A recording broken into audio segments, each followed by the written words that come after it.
Subject is manufacturing technology.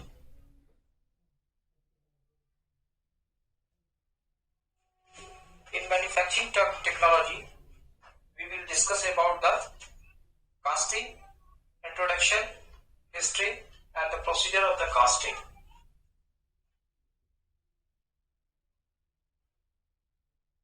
History and introduction of casting.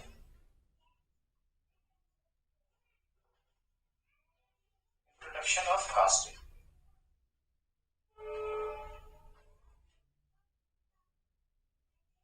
First of all, you must know about, आपको ये जानना है कि casting होता क्या है. Definition of casting is most for initial stage for history and introduction of casting. And what is the casting definition of casting? Definition of casting.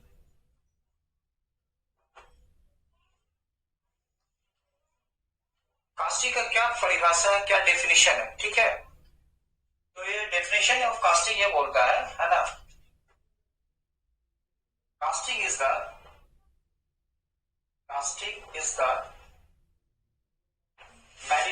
manufacturing process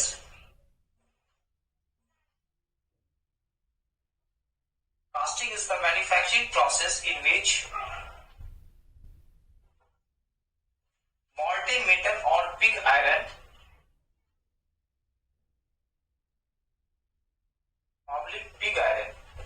both are same, but molten metal and pig iron powered in a cavity or pattern. Both are the same. Cavity and patterns are same. Cavity, poured in a cavity and pattern to find its desired shape.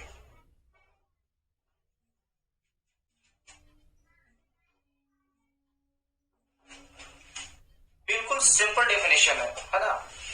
What is definition of the casting? Casting is the manufacturing process in which molten metal or pig iron poured in a cavity or pattern to find its desired shape. जिस shape में आपको casting चाहिए उस shape में हम लोग क्या करते हैं, molten metal और पिग आयरन को पावर्ड करते हैं कैविटी और पैटर्न में, तो हमको डिजायर्ड शेप आफ्टर सॉलिडिफिकेशन हम लोग फाइंड आउट करते हैं, ठीक है ना. ये आपका simple definition of the casting हो गया, ठीक है. इसमें आप लोगों को कोई दिक्कत? हेलो,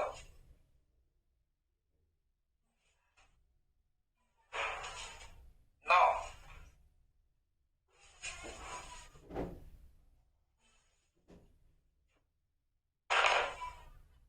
अब एक चीज आता है आपका कास्टिंग में डेफिनेशन सिंपल है ना. अब इसमें कास्टिंग एक आता है आपका प्रोसीजर. ये बहुत इंपॉर्टेंट चीज है, आपके सिलेबस में भी है कास्टिंग प्रोसीजर.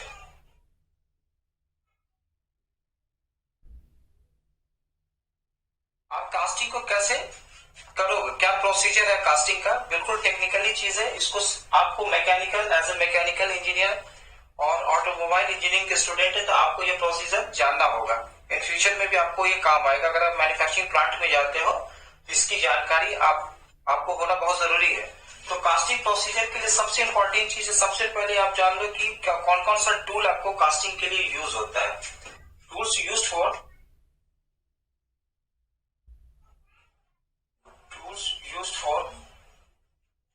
Casting procedure.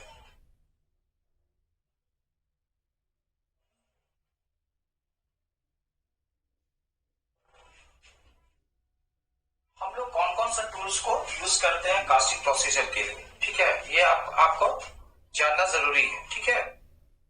आप लोगों को क्लियर नजर आ रहा है बोर्ड ना? हेलो हेलो, आप लोग बोर्ड, अच्छा ठीक है. Tools use for casting procedure. First is the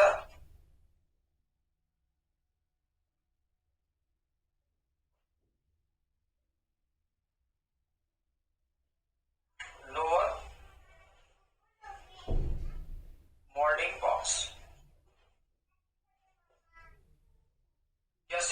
लोग इसको लोअर बॉक्स भी कहते हैं।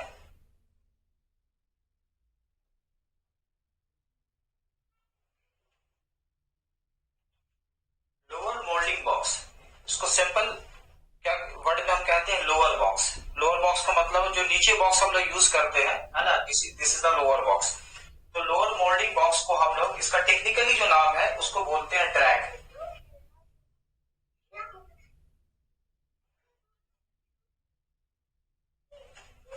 ठीक है, किस तरीके का होता है आपको लोअर मोल्डिंग बॉक्स, इसको आप लोग समझ लो, इस शेप का होता है।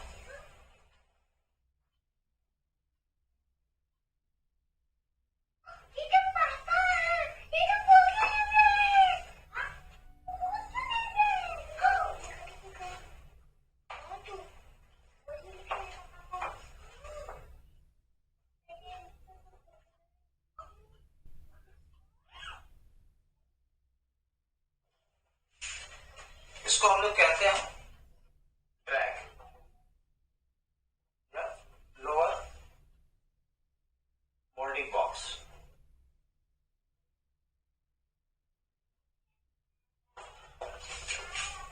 Clear? Lower moulding box drag, है ना, ये आपका सिंपल आपका एक फिगर है आपका, जो आपका इस तरीके का होता है लोअर मोल्डिंग बॉक्स, जिसको हम लोग टेक्निकली इसका नाम है ड्रैग। ठीक है, सेकेंड टूल जो यूज होता है,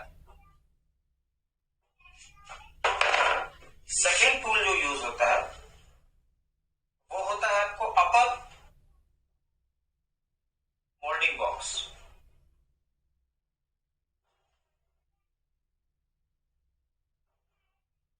इसको बोलते हैं cope, COP cope. Drag DRAG drag, that is the lower moulding box, and cope is the upper moulding box. इसका भी आपका शेप सेम होता है।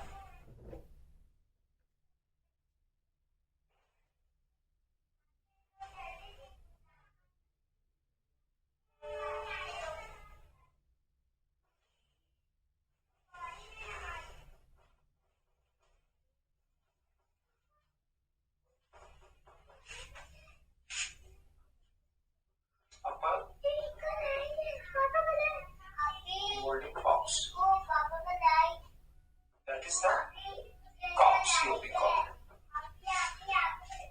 तो tools used for the casting procedure, first is the lower molding box, the technically name is drag, and second one is the upper molding box, that is the cop. The technically name is upper molding box is the cop.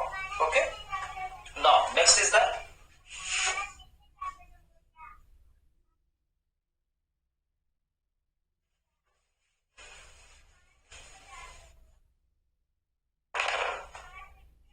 third is the sprue. Sorry, third is the wooden block. Wooden block, एक लकड़ी का block होता है। Wooden block means एक लकड़ी का पट्टा होता है, एक लकड़ी का ब्लॉक हम लोग मेंशन करते हैं कि वुडन ब्लॉक होता है। किस तरह का वुडन ब्लॉक होता है देखो,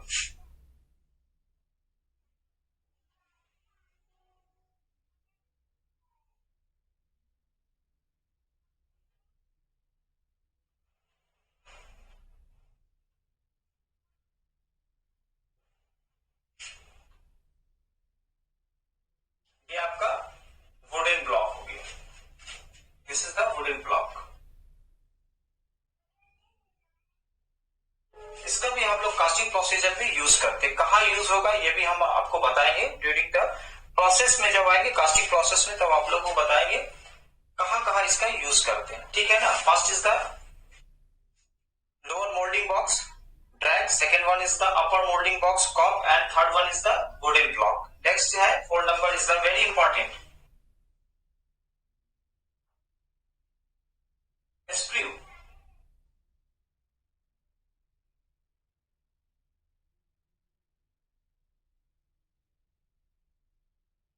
शेप आप स्प्रू का देखिए, ठीक है, इसको बोलते हैं टेक्निकली नाम SPRUE स्प्रू। ठीक है, ये क्या है, ये जो होता है ये कप टाइप होता है, इसका जो शेप होता है वो कप टाइप का होता है। ठीक है, स्प्रू का काम क्या है ना, कि जो मॉल्टेन मेटल होता है ना, जिसको हम लोग आपको ब्लास्ट फर्नेस में, है ना, मटेरियल को मेल्ट करके जो पिग आयरन या मॉल्टेन मेटल को गेन करते हैं, उसको हम लोग इस स्क्रू के थ्रू ही आपको पावर्ड करते हैं। मतलब ये पोरिंग डिवाइस हो गया आपका, इसके थ्रू ही आपका जो है वो मोल्टेन मेटल जो होगा वो आपका रनर के थ्रू कैविटी में जाएगा। तो इसका बहुत इंपॉर्टेंट रोल है। That is the code number is the spring. ठीक है, हमको लगता है यहां तक आप लोगों को कोई दिक्कत नहीं होनी चाहिए। ठीक है, नेक्स्ट है जो टूल आपको यूज करते हैं, फिफ्थ नंबर।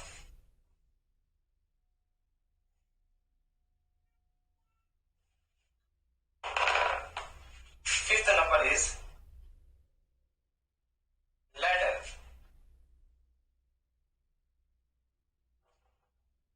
कैसा होता है लैडर, देखिए।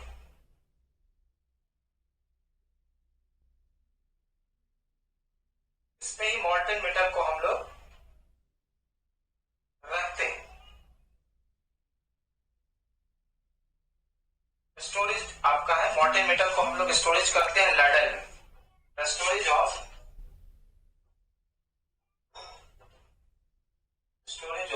molten metal into the ladder. Okay,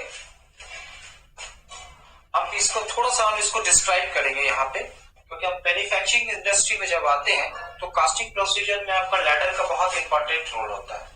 और जिस कंपनी में एज ए इंजीनियर मैं वर्क कर रहा हूँ, यहाँ सबसे ज्यादा हमारा मास प्रोडक्शन होता है आपको लैडर का, जो स्टील अथॉरिटी ऑफ इंडिया के लिए हम लोग बनाते हैं। तो लैडर का काम क्या है, एक है ना, इसको समझ, लैडर को हम लोग थोड़ा सा यहाँ पे एक्सप्लेन करेंगे, ब्रीफ में जाएंगे। ठीक है,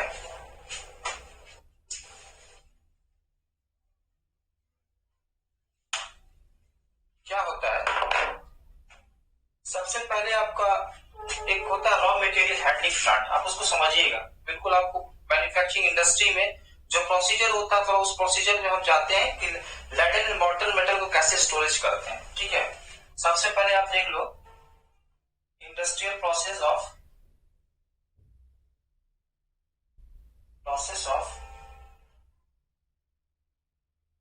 molten metal storage in ladder.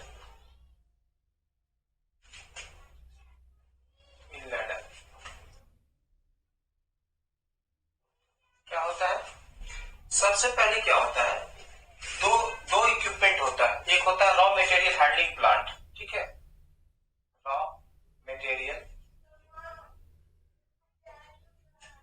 देखिए क्या होता है कि बुक्स में ये सारी चीजों का डिटेल्स नहीं है, लेकिन हम ये चाहते हैं कि आपको प्रैक्टिकली बहुत चीज आपको नॉलेज हो।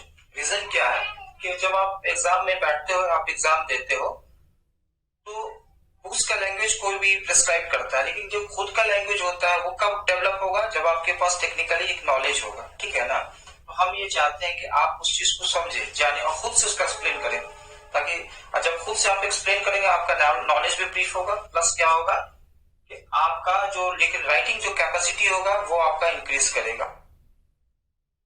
डिप्लोमा कर रहे हो, कल बीटेक करोगे, एमटेक करोगे, तो आपको एडवांटेज मिलेगा। ठीक है, तो रॉ मटेरियल हैंडलिंग प्लांट। ठीक है, अब ये नाम से ही क्लियर हो रहा है, हैंडलिंग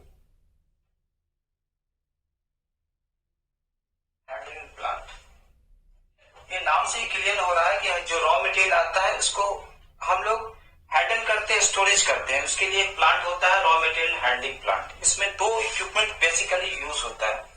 फर्स्ट, एक पहले को बोलते हैं टिफलर,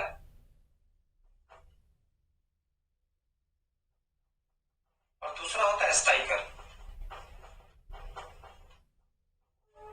ठीक है, टिफलर का काम क्या होता है, जो आपका वैगन से जो आपका ये रॉ मटेरियल आया, वैगन्स के थ्रू हमारा रॉ मटेरियल आता है, वैगन्स के थ्रू क्या आता है, रॉ मटेरियल आता है।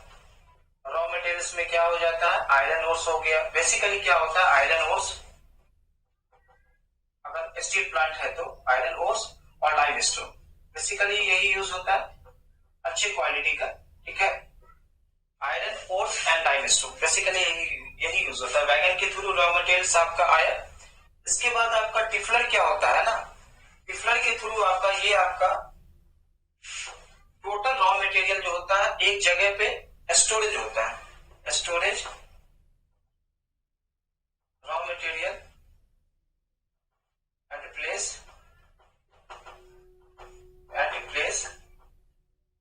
टू द टिफलर। ओके, तो जब अब एक जगह आपको रॉ मटेरियल स्टोरेज हो गया, अब क्या काम होता है, अब दूसरा होता है स्ट्राइकर। अब स्ट्राइकर का काम क्या है ना, स्ट्राइकर का काम क्या होता है कि देखो, अब समझने की बात है, हमको रॉ मटेरियल को एक सोर्स से, मतलब सोर्स वन से सोर्स टू तक पहुंचाना है। कैसे पहुंचेगा? ट्रांसपोर्टेशन के लिए क्या होता है, इसमें ट्रांसपोर्टेशन नहीं यूज होता है, इसमें हम लोग यूज करते हैं कन्वेयर बेल्ट का। ठीक है, इस तरह का शेप होता है। देखो, रॉ मटेरियल को वन सोर्स से अनदर सोर्स तक पहुंचाने के लिए जो आपका यूज होता है वो होता है कन्वेयर बेल्ट।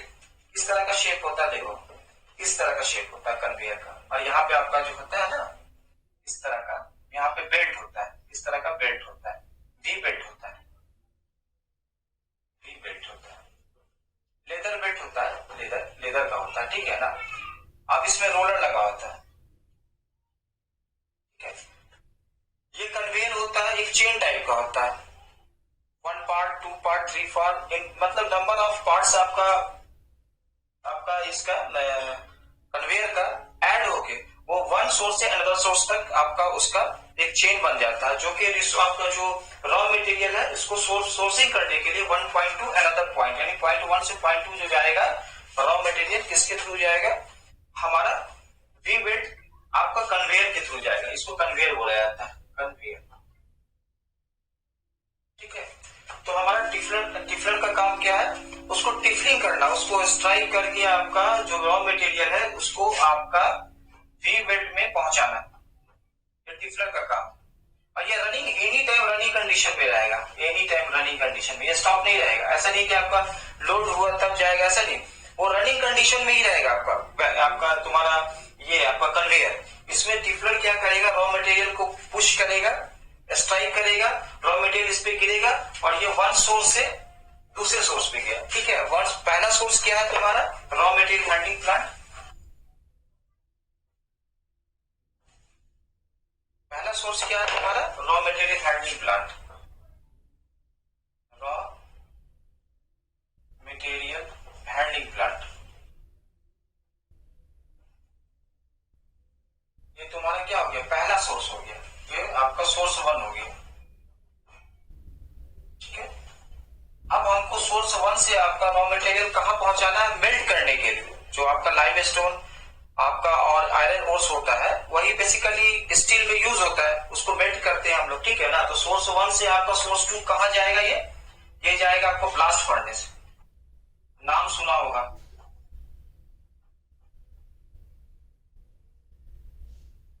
ब्लास्ट फर्नेस, ये हो गया सोर्स 2 हो गया। ठीक है, सोर्स 2 आपका जो रॉ मटेरियल हैंडलिंग प्लांट है से आपका जो रॉ मटेरियल होगा सोर्स 1, मतलब रॉ मटेरियल हैंडलिंग प्लांट से आपका गया कहा, ब्लास्ट फर्नेस में गया, सोर्स 2 में गया।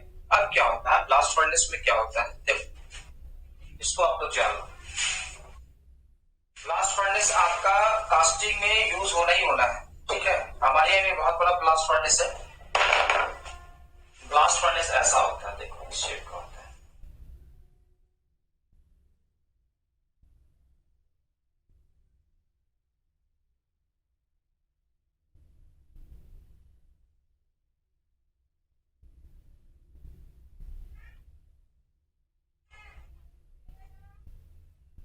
इसका जो अपर सेक्शन होता है इसको ये आपको ब्लास्ट फर्नेस है।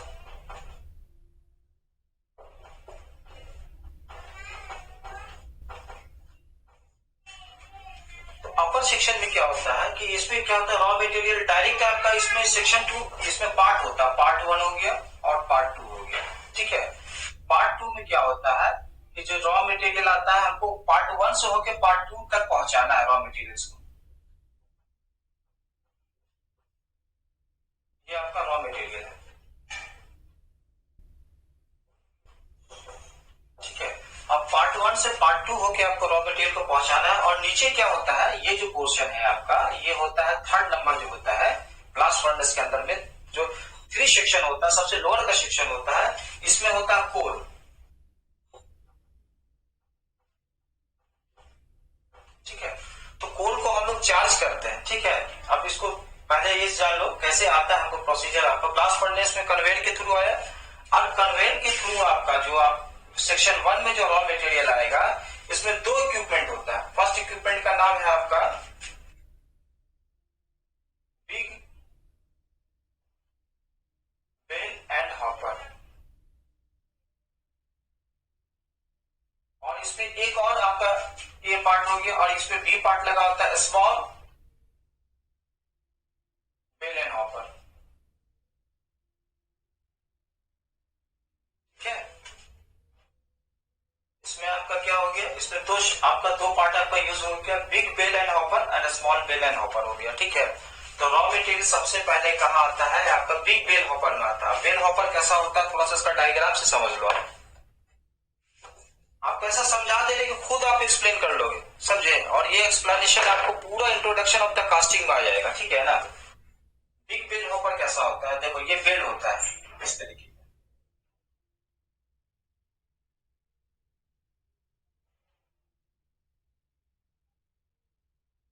इस तरह का बेल होता है, ठीक है।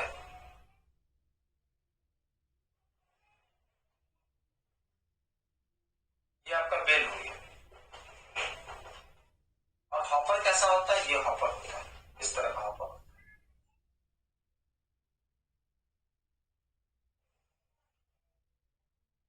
इस तरह का हॉपर होता है, ये हॉपर होता है।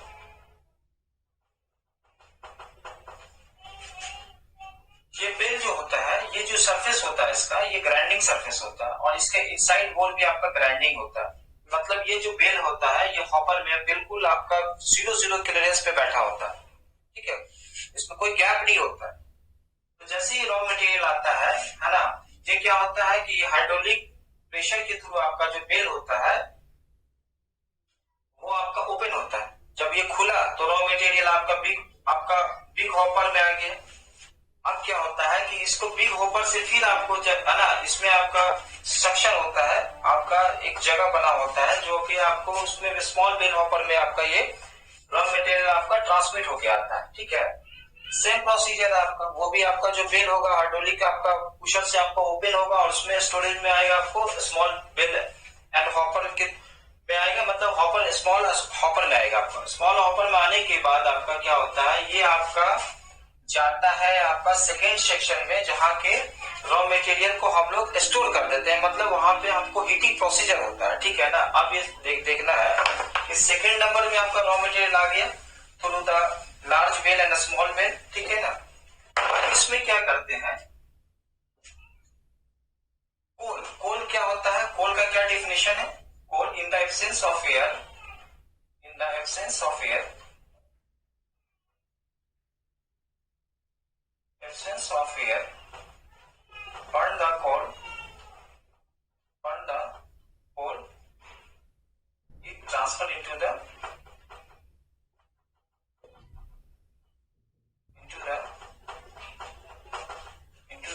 coal। मतलब है कि इन the absence of air, oxygen है ना, ऑक्सीजन एयर के एब्सेंस में अगर किसी भी कोल को हम लोग बर्न करते हैं तो वो कोल में आपका ट्रांसफर होता है, जिसमें कार्बन डाइऑक्साइड का जो परसेंटेज होता है बहुत मिनिमम हो जाता है। तो इसका जो इग्निशन आपका जो होता है, मतलब बहुत ही प्योरली इग्निशन होता है, बहुत क्विक इग्नाइट होता है आपको। इसलिए हम लोग इसमें कोल ना करके आपको हम लोग कोक यूज करते हैं, कोक CO के कोक यूज, कोल नहीं, कोक यूज करते हैं, ठीक है। कोक हो गया यहाँ पे CO के कोक यूज करते हैं, ठीक है। अब क्या होता है, यहाँ पे आपका रॉ मटेरियल आ गया, यहाँ पे आपका कोक आ गया। अब कोक को हम लोग बर्न करेंगे, कैसे आपको कोक बर्न होगा, तो यहाँ पे क्या होता है, हॉट एयर सप्लाई करते हैं हम लोग, पाइप से हॉट एयर सप्लाई करते हैं, हॉट एयर सप्लाई करते हैं, ठीक है। हॉट एयर, तो हॉट एयर सप्लाई करते हैं, जो एयर का टेम्परेचर होता है, एयर टेम्परेचर जो होता है वो होता है आपको 1000 डिग्री सेंटीग्रेड। जैसे ये 1000 डिग्री टेम्परेचर के एयर को हम लोग आपको पास करवाते हैं आपको कोक में, कोक हमारा बर्न करने लगता है, बर्न कोक। जैसे ही कोक बर्न करता है और इसका टेम्परेचर पहुंचता है 1539 डिग्री सेंटीग्रेड, ठीक है, 1539 डिग्री सेंटीग्रेड टेम्परेचर जाता है।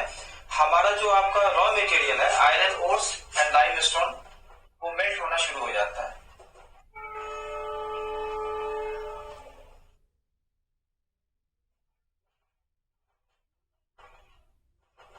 ठीक है, अब ये मेल्ट होना शुरू हो गया। अब मेल्टिंग होने के बाद क्या होता है, इसको हम लोग कहीं कलेक्ट करेंगे, है ना। तो ये कलेक्ट होता है वो आपका आता है इनगोट में, सॉरी लैडल में।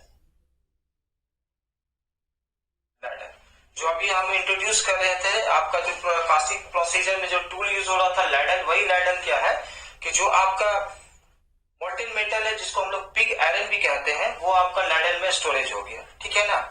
अब लैडल में क्या होता है, ये आपका लैडल हो गया।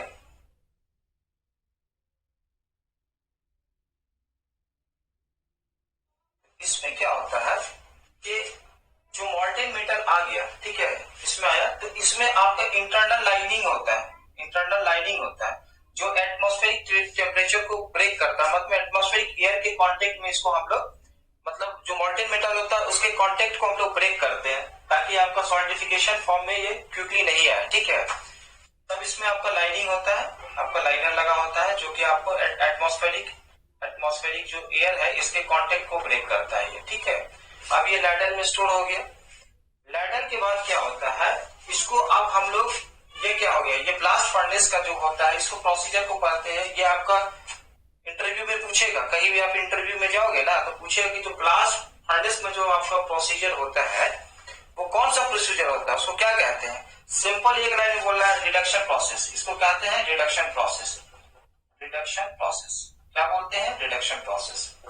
क्यों रिडक्शन प्रोसेस बोले, क्योंकि इसमें हाइड्रोजन को हम लोग रिड्यूस करते हैं, सिंपल, ठीक है। एक लाइन का, कहीं भी जाओगे इंटरव्यू में, कहीं भी पब्लिक सेक्टर में, तो ब्लास्ट फर्नेस में यही क्वेश्चन होता है कि जो ब्लास्ट फर्नेस में यूज होता है वो कौन सा प्रोसेस यूज होता है। एक लाइन में बोल रहा है रिडक्शन प्रोसेस, ठीक है।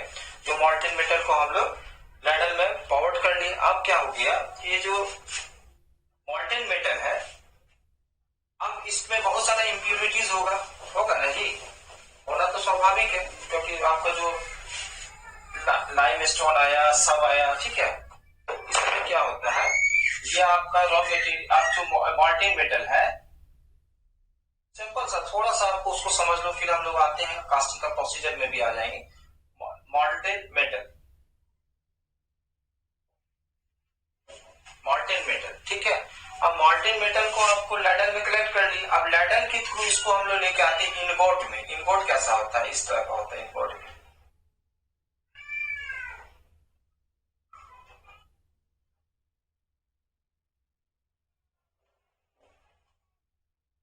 ठीक है। ये इनगोट हो गया, लैडल के थ्रू आपको आ गया। लैडल के थ्रू कहाँ आया, इनगोट्स में आया, इसको बोलते हैं इनगोट्स। अब लैडल के थ्रू आपका जो मोल्टेन मेटल है इनगॉट्स में आ गया। अब क्या होता है कि इस इनगॉट्स को थ्रू द वैगन के थ्रू हम लोग इसको लेके जाते हैं एसएमएस।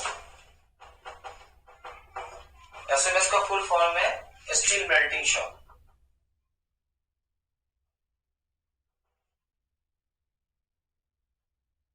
ओके।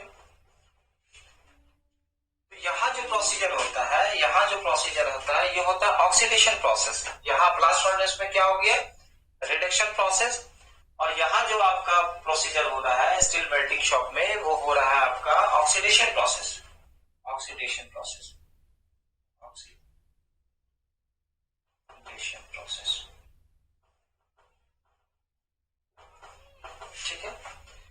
ऑक्सीडेशन प्रोसेस में क्या होता है कि जो ब्लोइंग ऑफ द एयर है, इसमें आपका जो पिग आयरन या मोल्टेन मेटल है ब्लोइंग ऑफ द एयर करते हैं, ठीक है। इससे क्या होता है कि हमारा जो भी इम्प्यूरिटीज है उसके अंदर में वो आपका फॉल आउट होता है, ठीक है।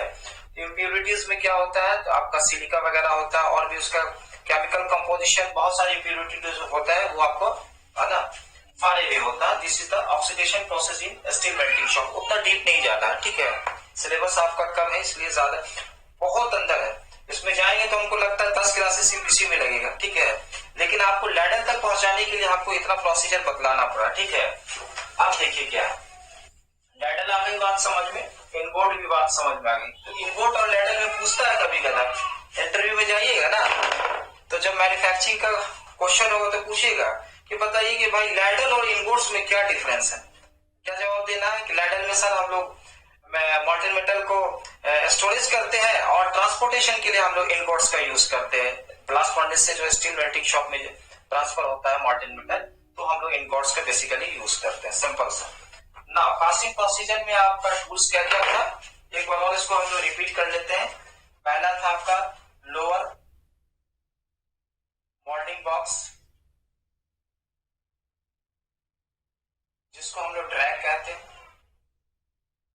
दूसरा है अपर मोल्डिंग बॉक्स, जिसको हम लोग ट्रैप कहते हैं, सॉरी कॉप बोलते हैं, सीओपी कॉप, है ना। कभी कभी मेरा माइंड भी इधर उधर चला जा रहा है that is the track and that is the cope, ठीक है। तीसरा क्या था आपका, दम आपको समझना है ना। आपको जो पढ़ा रहे हैं बिल्कुल बेसिक चीज पढ़ा रहे हैं, है ना। अगर आप इसको समझ गए तो आप खुद से इसको एक्सप्लेन करोगे, बहुत कम से कम 10-12 पेज में कर सकते हो, कोई दिक्कत नहीं है। अपर मोल्डिंग बॉक्स हो गया, कॉप हो गया। दूसरा आपका हो गया वुडन ब्लॉक। चौथा क्या हो गया, स्क्रू। और पांचवा क्या हो गया, लैडर, ठीक है।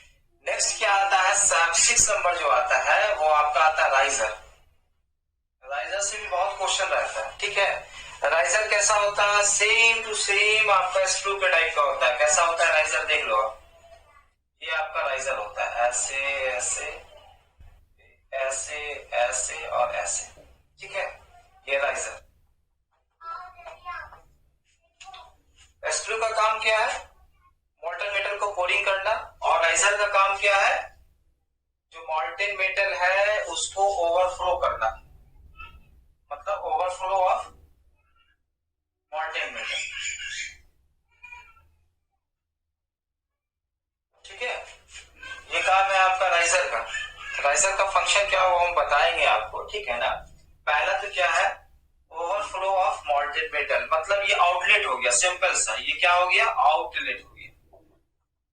जो राइजर हो गया आपका आउटलेट हो गया, और जो आपका स्क्रू हो गया वो इनलेट हो गया। इनलेट का मतलब आना, आउटलेट का मतलब जाना, ठीक है, सिंपल सा, है ना।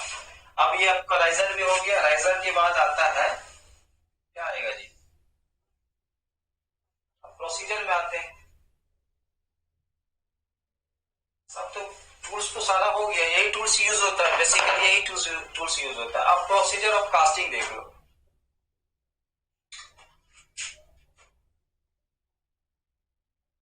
प्रोसीजर ऑफ कास्टिंग,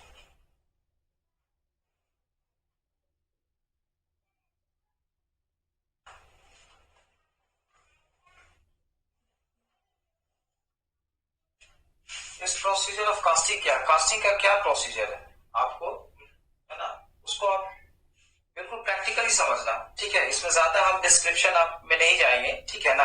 हाँ, एक चीज तो हम आपका टूल्स में छोड़ दिया, आपका पैटर्न 6-7 नंबर आपका पैटर्न भी टूल्स में याद कर लो। पैटर्न क्या होता है, जो डिजायर्ड शेप हमको चाहिए एज पर ड्राइंग होता है, वो पैटर्न हम लोग बनाते हैं, ठीक है ना। पैटर्न आपका एज पर रिक्वायरमेंट, हम लोग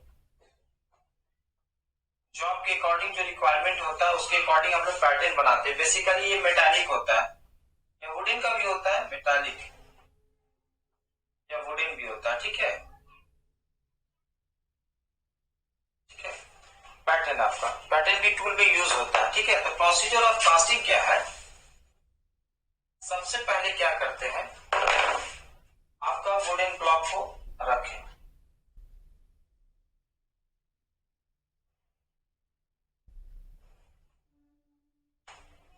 ये आपका हो गया वुडन ब्लॉक।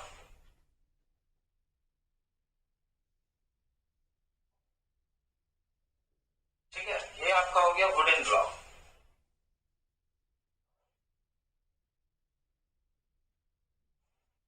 ओके, अब क्या होता है कि वुडन ब्लॉक के ऊपर हम लोग रखते हैं पैटर्न को। तो पैटर्न किस तरह का होगा, मान लिया कि इस तरह का पैटर्न है, सपोज दैट हम ऐसा ही ब्लॉक का पैटर्न देते हैं, ठीक है। इसके ऊपर आपका डाल दिए pattern,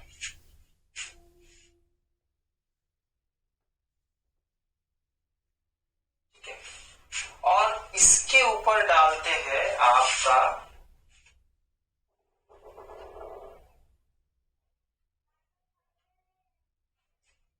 lower moulding box, lower moulding box, जिसको हम लोग बोलते हैं ड्रैग, टेक्निकली नाम ड्रैग ही बोलेंगे इसको।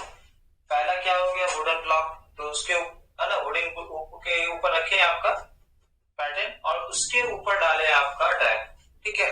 और ये पूरा कंप्रेस्ड सैंड होता है। कंप्रेस्ड का मतलब फुल प्रेशर से उसको बिल्कुल कंप्रेस्ड करके, मतलब किसी तरह का आपका गैप नहीं होता सैंड के बीच में, है ना। सैंड अपन यूज करते हैं, ठीक है, ये सैंड यूज करिए, ठीक है।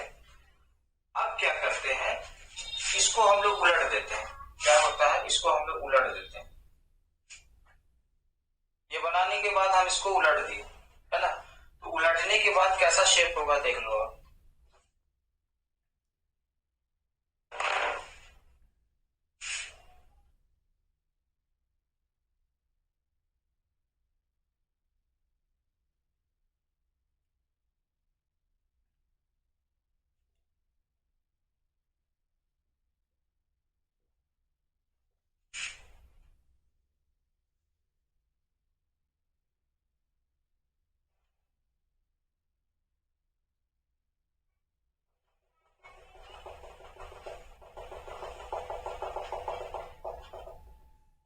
उलटने के बाद, है ना, उलटने के बाद, है ना, उलटने के बाद इसको हम उलट दिए, ठीक है। अब आपका शेप कैसा हो गया, इस तरीके का हो गया। अब यहां से हम लोग पैटर्न को निकाल देते हैं। हटाओ, पैटर्न को निकाल दो, बाहर करो पैटर्न को, ठीक है। तो क्या हो गया, ये आपका मोल्ड हो गया। इसको क्या कहें, मोल्ड, यही मोल्ड होता है आपका, ठीक है। ये आपका मोल्ड होता है। पैटर्न को निकाल के बाहर कर दिए, हटा दिया, आपको साइड में कर दिए, ठीक है। तो ये क्या हो गया, आपका एक मोल्ड आपका तैयार हो गया, ठीक है। आई बात समझ में।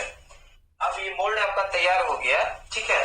तो इसमें दो चीज करना है, बड़ा इंपॉर्टेंट चीज है, ठीक है। इसमें करते हैं, है ना। पहला क्या होता है कि इसमें आपका एक पाथ बनाया जाता है,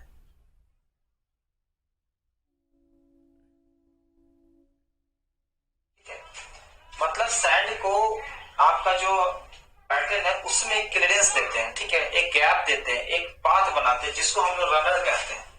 रनर, रनर का मतलब ये है दौड़ने वाला या दौड़ाने वाला, है ना। रनर का मतलब हो गया दौड़ाने वाला, ठीक है। किसको दौड़ाएगा, ये मल्टीमीटर को पास करेगा, दौड़ाएगा, ठीक है ना। ये काम हो गया आपका रनर का, ठीक है। इसमें क्या होता है कि इसमें फिर गेट बनाते हैं, कहीं भी बना सकते हो गेट। एक गेट बना दो, गेट का मतलब दरवाजा, जहां से घुसेगा मल्टीमीटर जाएगा ना पैटर्न में भाई, तो किसके थ्रू जाएगा, रनर तो पास कर दिया, पाथ दे दिया, तो गेट के थ्रू ये मल्टीमीटर आपका पावर्ड होगा, ये आपका पैटर्न। ये क्या क्या कहलाया, आपका गेट, ठीक है। अब गेट हो गया। अब देखिए क्या है ना। अब क्या करते हैं, अब क्या होता है, सब चीज बन गया, गेट भी बन गया आपका। ये आपका यही यही ना ड्राइंग हो गया, ये ड्राइंग ये हुआ आपका, ठीक है। ये आपका स्केच डायग्राम यही हो गया,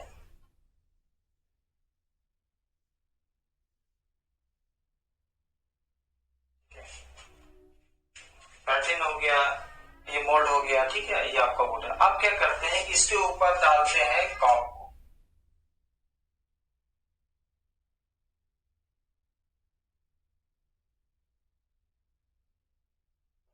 ठीक है। कॉर्क को हम लोग डाल दिए, ये हो गया drag,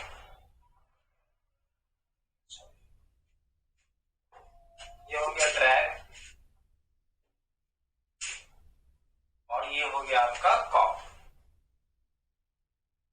upper moulding box, this is the lower moulding box, this is the track, this is the cope. अब ये आपका हो गया पैटर्न, ठीक है। अब इन दोनों को क्या करते हैं, इसमें भी सेम प्रोसीजर है, पूरा सैंड होगा कंप्रेस सैंड से इसको, इस मोड को भी हम लोग रेडी करेंगे, है ना। अब क्या होता है ना, इतनी बात समझ में आ गई। अब दोनों को क्या करते हैं, इंटरलॉक करते हैं। इंटरलॉक का मतलब हो गया कि पिन या लॉकिंग पिन के थ्रू इसको, लॉकिंग पिन के थ्रू इसको क्या करते हैं कि हम लोग इसको लॉक कर देते हैं। एक पिन इधर से लगा दिए और एक पिन इधर से, तो दोनों क्या हो गया, कॉम्पैक्ट हो गया, है ना, पकड़ लिया एक दूसरे को, ठीक है। अब क्या होता है ना, जब ये प्रोसीजर होने के बाद क्या करते हैं, ये तो है आपका राइजर, सॉरी ये तुम्हारा रनर और गेट तो बना ही हुआ है। अब यहाँ पे क्या होता है, यहाँ पे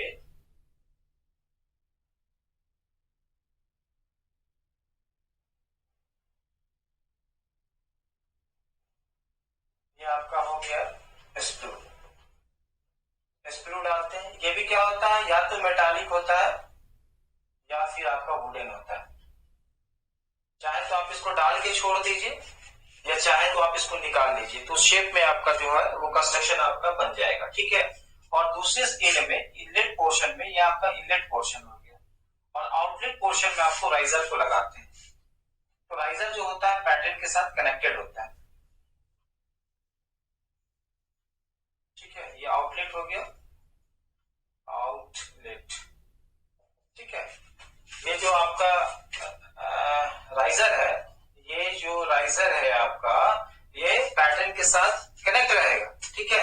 अब क्या हो गया, जो हमारा पिग आयरन है, जो मोल्टेन मेटल है, इस स्क्रू के थ्रू हम लोग इसको पावर करते हैं, ठीक है। अब स्क्रू के थ्रू आपका मोल्टेन मेटल आया, रनर से पास हो गया, गेट के थ्रू इसमें गया, इसमें चला गया, ठीक है। तब तक इसको हम लोग मोल्टेन मेटल को डालते हैं इसके अंदर में, जब तक इससे ओवरफ्लो ना हो जाए। जैसे ही ओवरफ्लो आएगा, ओवरफ्लो मतलब है कि मोल्टेन मेटल जो है इससे पास करना शुरू हो जाएगा, आउटलेट होना शुरू हो जाएगा, हम पोरिंग बंद कर देंगे, पोरिंग को हम लोग क्लोज कर देंगे, पोरिंग पोरिंग जी पोरिंग क्लोज कर देंगे। मतलब है कि मोल्टेन मेटल को रोक देंगे, भाई मोल्टेन मेटल अब नहीं डालना, छोड़ दो, क्या है, तो आउटलेट से ओवरफ्लो होना शुरू हो गया, ठीक है। अब तो बात आ गई समझ में, तब सिंपल है ना। लेकिन अब सवाल ये उठता है ना, देखो क्या होता है, यहीं पे चकमा खाता है भाई, जो मेटलर्जिकल इंजीनियर है ना, सब तो करता है लेकिन बड़ा इंपॉर्टेंट चीज छोड़ देता है। क्या होता है, इसी के लिए आपको राइजर का यूज किया जाता है। राइजर का यूज क्या हो गया, आउटलेट की ओवरफ्लो के लिए तो हो ही गया। अब राइजर का बड़ा इंपॉर्टेंट काम है, जो क्वेश्चन आता है कहीं भी जाओगे इंटरव्यू में ना, बोले कि बताओ भैया राइजर का क्या काम है, तो बहुत सा सिंपल सा कि भाई राइजर का काम है कि ये आपका जो ब्लो होल होता है ना कास्टिंग के अंदर में, उसको मिनिमाइज करता है, रिड्यूस करता है, खत्म करता है। तो किताबी भाषा है तो बोल दिए, लेकिन एक्चुअली क्या होता है, राइजर काम क्या करता है, तुम सही चीज बोले कि वो आपका ब्लो होल को रिड्यूस करता है, मिनिमाइज करता है, खत्म करता है। ब्लो होल रहेगा तो कास्टिंग डिफेक्ट हो जाएगा, मतलब अच्छा कास्टिंग उसको नहीं माना जाएगा, फिर मालूम होगा रिजेक्ट हो जाएगा, कास्टिंग फिर से मेल्ट करो तो तुम्हारा कॉस्ट ज्यादा जाएगा, ठीक है ना। तो कोई भी कंपनी आपसे एक्सपेक्टेशन करता है प्रॉफिटेबिलिटी, ठीक है ना। प्रॉफिट कब होगा, जब प्रॉपर आप सामान बना कर दोगे, ठीक है। तो कास्टिंग क्या है आपका, इसमें राइजर का काम क्या है, जैसे ही सॉलिडिफिकेशन शुरू होगा, सॉलिडिफिकेशन प्रोसेस, ठीक है। पैटर्न में आ गया आपका मोल्टेन मेटल। अभी क्या होता है, धीरे धीरे आपका ठंडा होना शुरू हो जाता है, ठीक है। ठंडा होगा तभी ना सॉलिड फॉर्म में होगा, तो अपना फेज जो है चेंज करता है। मटेरियल साइंस में पढ़े होगे तुम लोग, समझे। तो ग्रे आपका उसका ग्रेन स्ट्रक्चर साइज भी चेंज होता है, ठीक है। तो लिक्विड का कुछ अलग होता है, आपका सॉलिडिफिकेशन का अलग होता है। कभी मटेरियल साइंस में घुसेंगे तो बताएंगे, ठीक है। तो सॉलिडिफिकेशन फॉर्म में जैसे ही आता है, ठीक है, ये आपका जो मोल्टेन मेटल है वो आपका सॉलिड होना शुरू हो जाता है। तो इसमें श्रिंकेज होता है। श्रिंकेज का मतलब क्या होगा, है ना, उसका जो आपका गैप जो है, मतलब उसका जो तुम्हारा क्या कहेंगे विड्थ या आपको तुम्हारा थिकनेस होता है उसमें आपका उसका जो एक्यूरेट डायमेंशन है वो आपका माइनस होना शुरू करेगा, बहुत मतलब माइक्रोन में आपका वो डिक्रीज करता है। तो उसी श्रिंकेज को आपको मेंटेन करने के लिए राइजर क्या करता है, reverse back due to the gravitational force. ये जो राइजर होता है, ये जो आपको मॉल्टेन मेटल होता है उसको रिवर्स बैक करता है ग्रेविटेशनल फोर्स से, और जो श्रिंकेज हो गया इसमें आपको भर देता है। जितना श्रिंकेज होगा उतना बैक आएगा, जितना श्रिंकेज होगा उतना बैक होगा। तो यही जो है ना आपका जो कास्टिंग डिफेक्ट होना शुरू होता है, उस कास्टिंग डिफेक्ट को ये खत्म करता है। राइजर का बहुत, अगर राइजर आप नहीं निकालोगे तो दिक्कत है, ठीक है। मतलब राइजर अगर नहीं होगा तो दिक्कत है। इसीलिए कास्टिंग डिफेक्ट्स को सबसे मिनिमाइज करने में सबसे बड़ा रोल है वो आपका राइजर का। कैसे समझ में आ गया?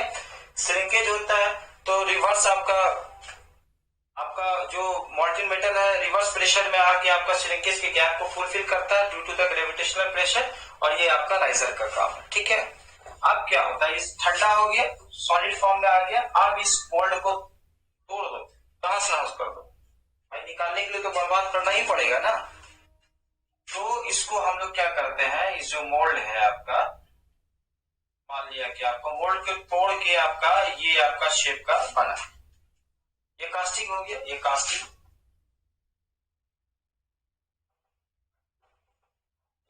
हो गया, कास्टिंग निकल गया आपका, मोल्ड से निकल गया आपका कास्टिंग एक्यूरेट। अब क्या होता है कि इसमें कभी कदार क्या होता है, राइजर जो होता है अटैच हो जाता है, राइजर अटैच हो जाता है। और इधर कभी कदार क्या होता है ना कि तुम्हारा स्क्रू भी अटैच हो जाता है। कभी कदार ऐसा होता है, कैसे जनरली नहीं होता है ना, वो ऐसा डिजाइनर बनाता है कि जनरली नहीं होता है। लेकिन राइजर ये नहीं होता है तो ये तो रहता ही है क्योंकि इसके साथ लिंक रहता है। तब हम लोग क्या करते हैं, इसको मशीनिंग ऑपरेशन में ले जाके इसको हटा देते हैं, रनिंग करके निकाल दी, तब एक्यूरेट आपका कास्टिंग निकल गया। तो ये आपका आ गया कास्टिंग प्रोसीजर, है ना। आई बात समझ में? हमको लगता है कि अच्छा लगेगा, आप लोग खुद से इसको डिस्क्राइब करेंगे, ठीक है।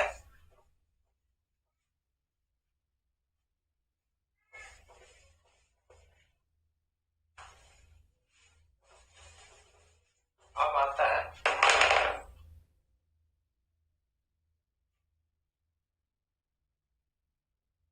Casting types. हमारे प्रोसीजर तो आप जान गए, ठीक है ना। अब ये होता है कि कास्टिंग टाइप्स, कितने टाइप से कास्टिंग होते हैं। आज सिर्फ हम लोग कास्टिंग टाइप्स तक जाएंगे, ठीक है ना। कल हम नेक्स्ट क्लास में हम लोग कास्टिंग टाइप्स को आपको ब्रीफली आपको डिस्कस करेंगे, ठीक है। पहले कास्टिंग टाइप्स में देख लो क्या क्या होता है। फर्स्ट नंबर में होता है डाई कास्टिंग,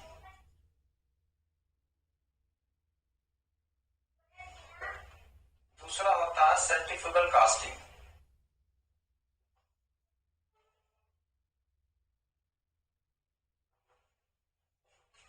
तीसरा होता है investment casting, permanent mould casting, है ना, परमानेंट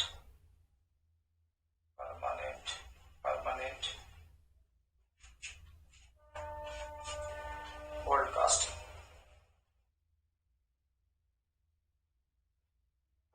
और चौथा नंबर होता है इन्वेस्टमेंट कास्टिंग। ये थोड़ा कॉस्टली होता है, नाम से ही क्लियर है, इन्वेस्टमेंट कास्टिंग।